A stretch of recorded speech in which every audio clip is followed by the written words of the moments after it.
Praise the lord. యోహాను సువార్త 21వ అధ్యాయం 12వ వచనం. చేపలంతా విస్తారంగా పడినను వల పెగలలేదు.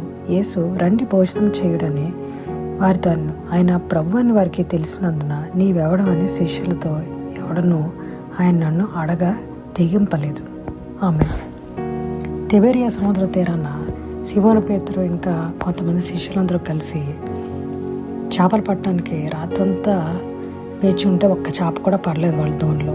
కానీ ఎవరో ఒక ఆయన వచ్చి వాళ్ళు ఇప్పుడు వేయండి అనగానే వేసి ఆ వల తీయగానే ఎంతో బరువుగా ఉండి 153 చేపల వరకు వచ్చినాయి అంట ఆ వలలోకి. అయితే అక్కడ ఆ వ్యక్తి ఎవరు అని చూడంగానే యేసుప్రభు అని సీమోను పేతురు, యోహాను ఇంకా అక్కడ ఉన్న వారందరూ కూడా గ్రహించారు. కానీ వాళ్ళు యేసుప్రభు వారిని దగ్గరికి వెళ్ళి, నువ్వు కొత్తగా కనిపిస్తున్నావే, నువ్వు ఎక్కడి నుంచి వచ్చావు అలాంటి ప్రశ్నలు ఏమి అడగలేదు. ఎందుకంటే వాళ్ళకి ఆ భయం అనేది పోయింది.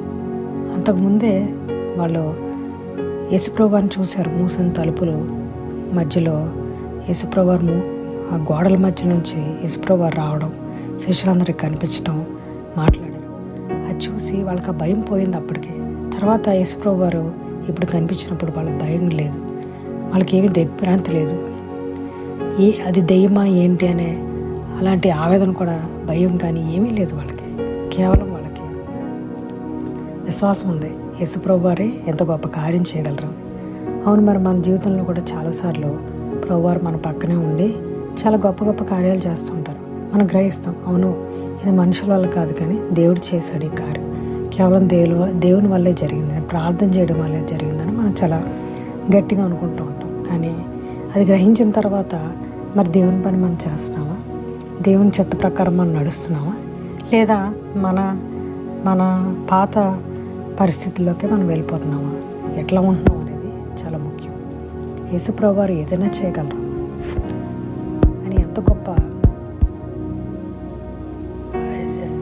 ఎంతో గొప్ప శక్తివంతుడు ఆయన. ఏదైనా చేయగలరు ఆయన మీద విశ్వాసం పొందుకుందాం. విశ్వాసం నుంచి కలిగి ఆయన ఏదైతే చెప్పాడో మనకి, ఆయన ఏదైతే పని మనకు అప్పగి చెప్పాడో అది మనం చేద్దాం.